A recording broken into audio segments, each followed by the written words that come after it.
Dans ce chapitre, nous allons présenter les différents types de peau. Pour chaque type de peau, nous verrons les signes, les causes et les facteurs aggravants. Pour comparer les différents types de peau, nous allons utiliser 6 critères.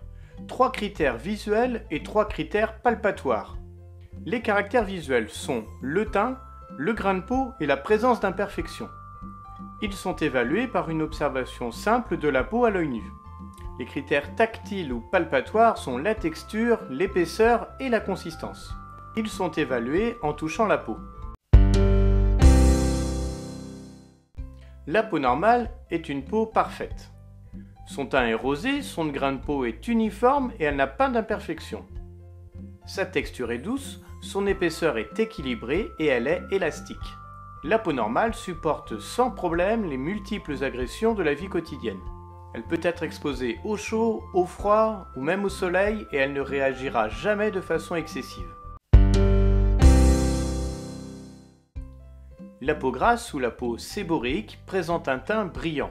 Son grain de peau est irrégulier avec des ostias dilatés. C'est une peau qui peut présenter des comédons, des papules, voire même des cicatrices d'acné. Sa texture est huileuse, c'est une peau épaisse et sa consistance reste élastique. La peau grasse est due à une abondance de sébum, nommé séborrhée. Étant donné que c'est une peau épaisse et bien protégée par l'abondance de sébum, elle est peu sujette aux rides. Plusieurs facteurs peuvent augmenter le caractère gras d'une peau. L'exposition au soleil et la chaleur vont augmenter la sécrétion de sébum. Une peau mixte est une peau qui a 2 caractéristiques. Elle va avoir une tendance grasse sur la zone T du visage et une tendance normale ou sèche sur les joues. Les peaux sèches présentent un teint clair et un grain de peau serré. Les peaux sèches peuvent présenter différentes imperfections. Des squames, des dartres, des rougeurs, des ridules, voire même des craquelures. Les peaux sèches ont une texture rêche et rugueuse. Elles sont fines et leur consistance est tendue. Les peaux sèches peuvent se fissurer et présenter des gerçures ou des crevasses. Les peaux sèches peuvent présenter de la couperose, caractérisée par une rougeur surmontée de fins filets rouges. Les dartres sont des zones de sécheresse. Les peaux sèches sont le siège d'inflammation déclenchant des rougeurs. Étant donné leur finesse, les peaux sèches se rident prématurément. Selon leur cause, on distingue 3 types de peaux sèches. Les peaux sèches hypolipidiques sont dues à un manque de sébum. Les peaux sèches alipidiques sont dues à une absence complète de sébum.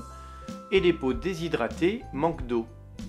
Le manque de sébum d'une peau sèche hypolipidique peut avoir différentes causes. L'utilisation de certains produits cosmétiques, les troubles hormonaux et certains médicaments peuvent diminuer la quantité de sébum présent à la surface de la peau. Le vieillissement et certains facteurs génétiques peuvent diminuer la quantité de sébum produite.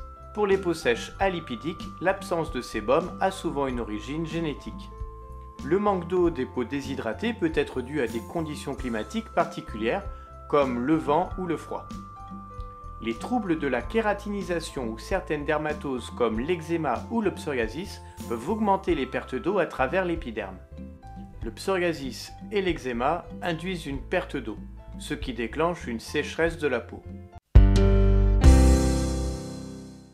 La peau sénescente ou peau mature présente un teint clair parsemé de petites taches pigmentaires nommées lentigocéniles. Son grain de peau est irrégulier et une peau vieillissante présente des rides, des ridules et parfois même des angiomes rubis. C'est une peau rêche et fine. L'atonie est caractéristique des peaux sénescentes. Elle lui confère une consistance flasque et molle. Le lentigocénile est l'ensemble des petites taches brunes que présente la peau d'une personne âgée. Il est essentiellement dû au soleil. Les angiomes rubis sont des petits points rouges à la surface de la peau. Les mécanismes du vieillissement commencent dès l'âge de 30 ans. Ils sont dus à un ralentissement du renouvellement de nos cellules.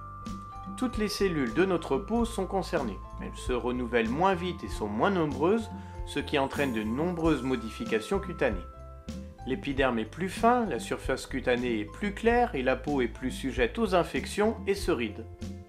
Avec l'âge, la peau est beaucoup plus sujette aux cancers cutanés.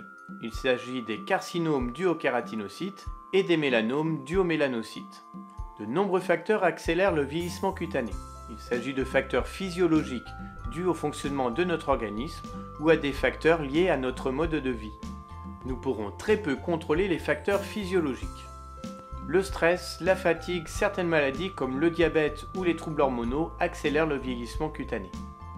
Les mécanismes de cicatrisation fatiguent la peau et accélèrent également le vieillissement cutané. Les facteurs de vieillissement liés à notre mode de vie peuvent être diminués ou écartés. Le principal facteur de vieillissement externe est l'exposition au soleil. L'exposition à des conditions climatiques difficiles ou à des polluants accélère le vieillissement cutané. Consommer du tabac vieillit prématurément la peau. Le caractère sensible d'une peau se superpose aux autres types de peau. Par exemple, une peau grasse peut être sensible et une peau sèche peut être sensible. Une peau sensible est une peau qui réagit exagérément aux modifications de son environnement. En réponse, la peau va déclencher une réaction inflammatoire qui va déclencher une rougeur et une sensation d'inconfort. Les différents types de peau qui vous ont été présentés ici vous permettront de personnaliser vos soins.